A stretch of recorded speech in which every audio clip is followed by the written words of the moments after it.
Action 11 News with Jim Mitchell.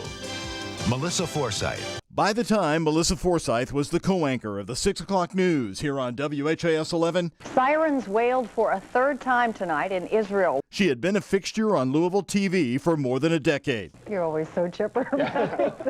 She would have wanted that buttoned up. Barry Burnson worked with her at Wave TV and right here at WHAS 11. Melissa was one of the first, if not the first, female street reporters for a TV station in Louisville.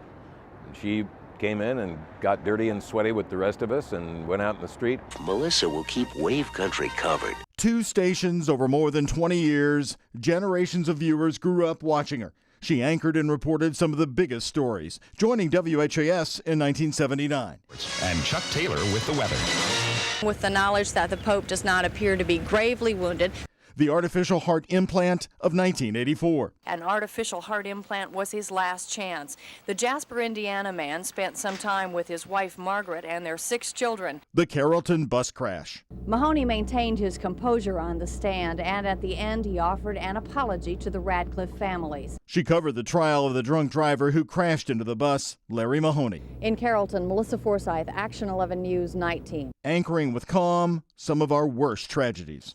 And I'm Melissa Forsythe. The waiting continues tonight for the families of the people wounded in the attack on Standard Gravure. Doug Profit is live tonight at University Hospital. She loved her Southern Indiana roots and is a graduate of Corydon High School. Long before he was on stage, he was performing. In the 1980s at WHAS, she got an exclusive behind-the-scenes look at the Seymour, Indiana recording studio of rock star John Cougar Mellencamp, and she ended up dancing with him.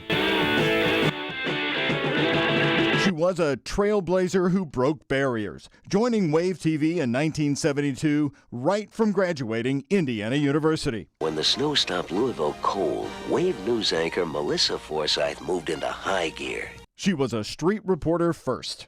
I never heard her say, gee, I'd like to be a news anchor. I mean, she really just wanted to be a reporter. Recording her own stories with heavy film cameras, then becoming the first woman to anchor a weekday newscast. Melissa Forsythe, Livingston Gilbert, the Wave News team. Ultimately, she became a co-anchor with Livingston Gilbert.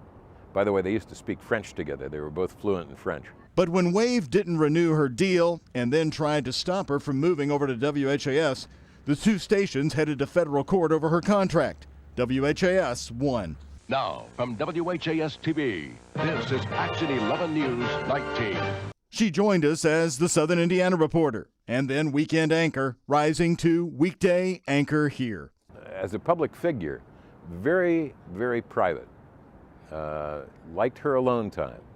And I think for some years, people had lost touch with her or she with them. And it was kind of sad. She was a real force in this city. Let's go back to Melissa. All right, Paul, let's find out what Kaywood thinks. Kaywood? A fixture on Derby coverage. That's my horse winning colors. Showing she was one of our city's most versatile, finest journalists. He may have been joking, but back in the 1980s, Terry Miners certainly got it right. Boy, what a news team. Melissa has the news, George with weather, Teddy with sports, and Abe does editorials. She loved Terry Miners. Well, Melissa's sister also asked me to pass this along to you, by the way. She said, quote, Melissa always appreciated her news audience and loved her job. I first started working with Melissa when I became a high school intern here in 1979. She was the weekend anchor. She was tough, even on an intern. If your writing was bad or you missed the story altogether, you heard about it. But I thank her to this day for being such a great teacher and the legacy she left us all right here in Kentuckiana.